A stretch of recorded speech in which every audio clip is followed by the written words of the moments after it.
Halo lo, apa kabar? Semoga selalu dalam keadaan sehat walafiat dan tetap semangat. Saya Rizbun Arif bersama dengan Bung Rocky Kerum. Bung Rocky akhirnya duduk perkara heboh kelangkaan gas LPG 3 kilogram. Ini jelas ya. Ini menurut Wakil Ketua DPR Dasko setelah dia berkomunikasi atau DPR berkomunikasi dengan Presiden Jokowi itu bahwa itu bukan kebijakan dari Presiden Prabowo, tapi itu inisiatif dari Menteri ESDM Bahlil Lahadalia. Kalau gitu jelas dong siapa yang harus bertanggung jawab sampai kemudian muncul antrian panjang di mana-mana bahkan juga akan menimbulkan kericuhan dan bisa saja kalau tidak dikendalikan menimbulkan kekacauan. Presiden punya peralatan, namanya menteri. Dia jadi alat untuk mengefektifkan kebijakan presiden. Begitulah sistem presidensial bekerja. Sekarang ada peralatan yang namanya Menteri Bahlil membuat peralatan yang memusingkan presiden. Ini betul-betul kabinet yang absurd. Jadi kalau di publik terjadi kekacauan dalam soal LPG dan itu akibat dari peraturan menteri sebagai alat presiden, presiden ikut bertanggung jawab. Tetapi bila peraturan itu tidak dikonsultasikan pada presiden, maka menterinya yang mesti digusur, dilengsarkan. Kan nggak mungkin presiden menginginkan adanya kekacauan di dalam kebijakan yang dia inginkan. Jadi sebetulnya dengan logika yang sederhana, Menteri Bahlil mesti mengatakan saya bersalah karena peralatan saya sebagai peralatan tidak mampu untuk mengefektifkan diri menjadi peralatan presiden. Itu sebetulnya etikanya tuh. Nah, kemungkinan semacam ini juga bisa berlangsung atau berlaku di banyak hal di menteri yang lain tuh. Dan kelihatannya banyak menteri yang tidak paham bahwa dalam sistem presidensial menteri itu adalah peralatan presiden. Jadi dia mesti menerangkan pada presiden apa aturan yang akan dia buat dan menerangkan potensi kekisruhan atau kekacauan. Dalam soal LPG ini udah ada yang meninggal akhirnya kan. Ini pertanggungjawaban moralnya artinya Bahlil sebagai menteri tentu harus datang ke publik dan menyatakan bahwa dia salah membuat kebijakan. Kenapa? Karena dia tidak mampu mengantisipasi. Jadi menteri yang tidak mampu mengantisipasi dengan kebijakan yang sebetulnya kebijakan yang dungu sebetulnya itu mengakibatkan penderitaan rakyat. Orang antri dan dengan alasan bahwa itu hanya butuh antrian sedikit lah demi efisiensi distribusi, tetapi kemudian tidak diterangkan tuh bahwa antrian itu bisa menyebabkan emak-emak itu yang berebut dan panik karena seolah-olah ada kelangkaan dan memang ada kelangkaan. Itu tidak pernah diurai atau dijadikan semacam pelajaran mitigasi kan. Jadi udah 1 minggu problem ini akhirnya Bahlil itu mesti bertanggung jawab, dan pertanggungjawaban tertinggi dari seseorang menteri itu di dalam integritas dirinya ada mengundurkan diri. Itu itu dalilnya. Sekarang ini kan banyak orang yang bertanya-tanya, apa sungguhnya yang terjadi ya? Kenapa sih Bahlil kok kemudian mengambil keputusan sendiri semacam itu? Walaupun kita kalau menyimak alasan dia sih keren ya, kata dia ini kan eh, subsidi untuk gas melon 3 kilogram itu sampai 80 triliun dan katanya itu subsidinya itu harus tepat sasaran. Selain itu katanya ini juga dalam rangka memutus mata rantai untuk agar jangan terjadi harga-harga tetap dinaikkan walaupun sebenarnya itu sudah disubsidi oleh pemerintah gitu. Tapi kenapa kebijakannya seperti itu? Pasti peristiwa kekacauan distribusi LPG ini bukan sekedar tak paham tentang manajemen distribusi, tapi juga nggak paham bahwa kebutuhan energi itu ada kebutuhan dasar. Terlambat 1 menit, terlambat 20 menit itu tempe goreng itu jadi gosong. Kehabisan energi itu LPG itu artinya bahan makanan yang ada di kulkas itu nggak bisa dimasak lagi itu. Tetapi bagi emak-emak bukan itu masalahnya. Masalahnya adalah mereka harus bisa mengakses energi itu setiap saat. Itu harus dijamin oleh negara tuh. Jadi atas alasan apapun yang harus diutamakan adalah piring emak-emak itu tidak boleh kosong. Karena dia mesti beri makan pada anak-anaknya, pada keluarganya. Dan bahkan mungkin ada emak-emak yang mensuplai bahan untuk makan siang bergizi gratis. Jadi semua hal itu kan mesti dibayangkan di dalam kepala seorang menteri itu, atau lebih umum lagi di dalam kepala kabinet, para menteri kabinet. Jadi ini juga ekses dari kabinet yang terlalu besar tuh, sehingga tidak efisien tuh. Mestinya ada semacam, kalau Menteri Bahlil misalnya ungkapkan itu di dalam sidang kabinet, ada beberapa menteri justru jadi devil's advocate, menguji gagasan Menteri Bahlil itu sebelum menjadi problem yang kemudian memusingkan presiden. Itu dasarnya kan. Jadi sekali lagi ini konsekuensi dari kabinet yang besar dalam satu koordinasi yang sifatnya ya unorganized sebetulnya tuh. Karena ini kan datang dari semacam tuker tambah politik dari Kim Plus karena memenangkan Presiden Prabowo kan. Jadi konsekuensi dari sebuah kabinet yang gemuk itu tidak ada semacam kepekaan terhadap keadaan tuh. Masing-masing ingin cari sensasi supaya dalam 100 hari pertama dinilai oleh presiden sebagai bagus. Akhirnya sensasi yang timbulkan itu menjadi disaster itu, jadi kekacauan tuh. Nah kita mau ada satu pertanggungjawaban karena ada korban, ada kekacauan, ada kepanikan dan semua itu menyebabkan keteduhan warga negara itu terusik. Bukan saja terusik, diganggu oleh kebijakan yang bodoh ini.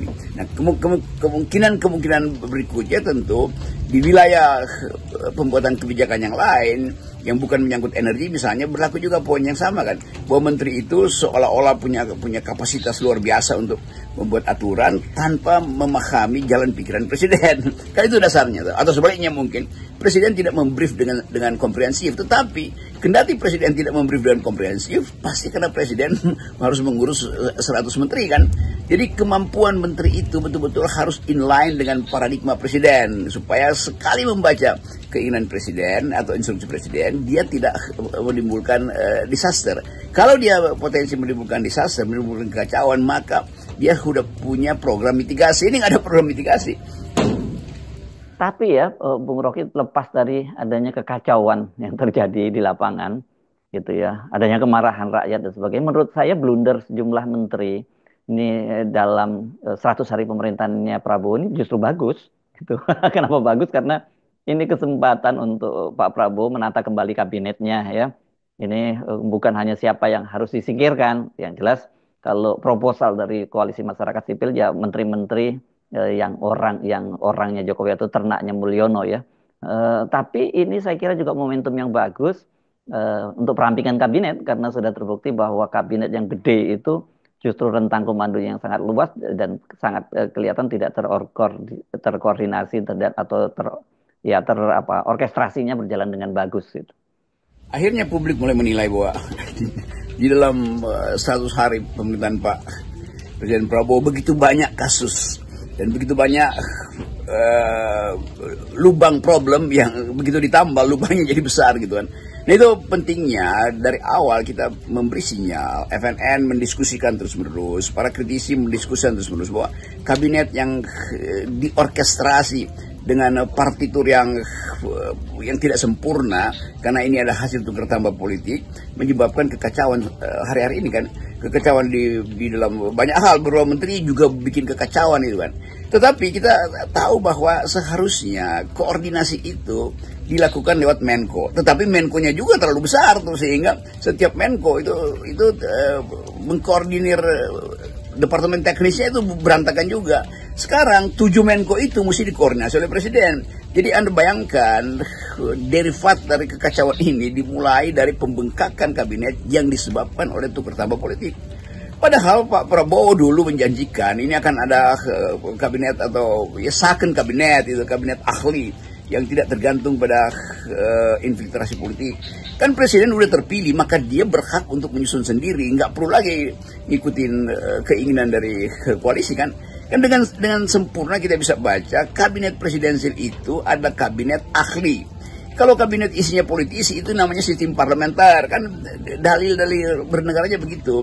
Jadi sekali lagi keutuhan dari kabinet itu ditentukan oleh paradigmanya. Nah paradigma ini beda-beda, ada paradigma Golkar, paradigma PKB, paradigma PKS, macam-macam paradigma di situ.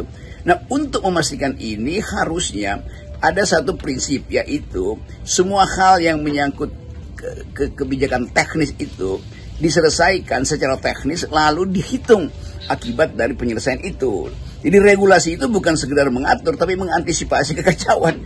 Nah, dalam soal LPG ini tidak ada faktor atau tidak ada variabel yang di dalam regulasi itu mengantisipasi kekacauan atau ya sebut aja mitigasinya tidak dibayangkan. Padahal ini adalah urusan publik yang melibatkan jutaan manusia yang antri setiap hari itu, dan kepanikan yang juga mungkin disebabkan oleh sosialisasinya tidak tiba di bawah. Jadi disebut sebagai pemotongan proses distribusi, tetapi ada kelangkaan. Ya orang berpikir jangan-jangan memang produksi tidak dihentikan, kan itu intinya. Ini semua yang kita sebut sebagai kemampuan mengantisipasi, dan hasil antisipasi itu mesti melahirkan kebijakan mitigasi. Nah sekarang mitigasinya tidak ada, lalu Pak Prabowo mungkin jengkel bahwa atau bukan mungkin pasti jengkel karena ini menimbulkan distabilitas dan kekacauan sosial, dan itu membahayakan kabinet yang baru seumur jagung. Nah kalau sudah begini, siapa yang harus bertanggung jawab? Kan sebenarnya kekacauan ini bukan hanya dibuat oleh Bahlil. Sebelumnya kan ada soal proyek strategis nasional dan juga Pantai Indah Kapuk serta pagar laut di pantai utara Banten yang juga menguras energi dan juga menjadi pemberitaan berpekan-pekan. Kalau orang bertanya siapa yang harus bertanggung jawab, ya Menteri Bahlil yang membuat kebijakan itu. Siapa yang harus bertanggung jawab ya menteri-menteri yang terlibat dan tidak mau mengaku atau menahan diri untuk saling mengamankan. Jadi semua hal yang ada di depan mata publik sekarang itu jadi blur, nggak jelas siapa yang bertanggung jawab tuh. Soal PIK itu tanggung jawab adalah PIK 2. Iya, tapi dia penerima akibat itu kan.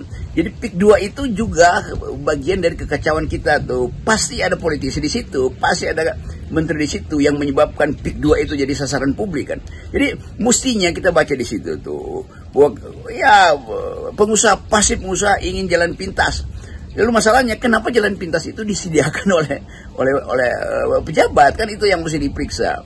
Bahwa menteri-menteri yang terlibat di situ yang sampai sekarang masih berupaya untuk siksa, nggak jelas siapa bertanggung jawab tuh, berupaya untuk buying time, kan itu menyebabkan 100 hari Pak Prabowo ini di dalam persepsi netizen atau hasil survei publik yang 80% itu akhirnya di belakang itu mulai terbuka bahwa yang 80% itu keinginan sebetulnya, bukan fakta yang terjadi. Jadi 80% menginginkan Prabowo itu melaksanakan kepemimpinan yang efektif sebagai presiden, dan itu yang harus dilihat sebagai teguran dari netizen melalui survei.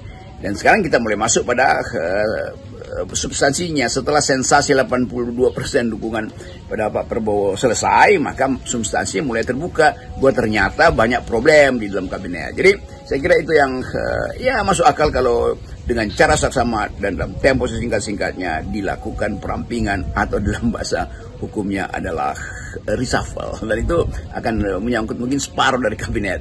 Ini hanyalah analisis, tentu kita mau terangkan analisis ini karena kita melihat dari jarak yang sangat dekat kekacauan koordinasi tanpa mitigasi. Yap, salam akal sehat. Salam akal sehat.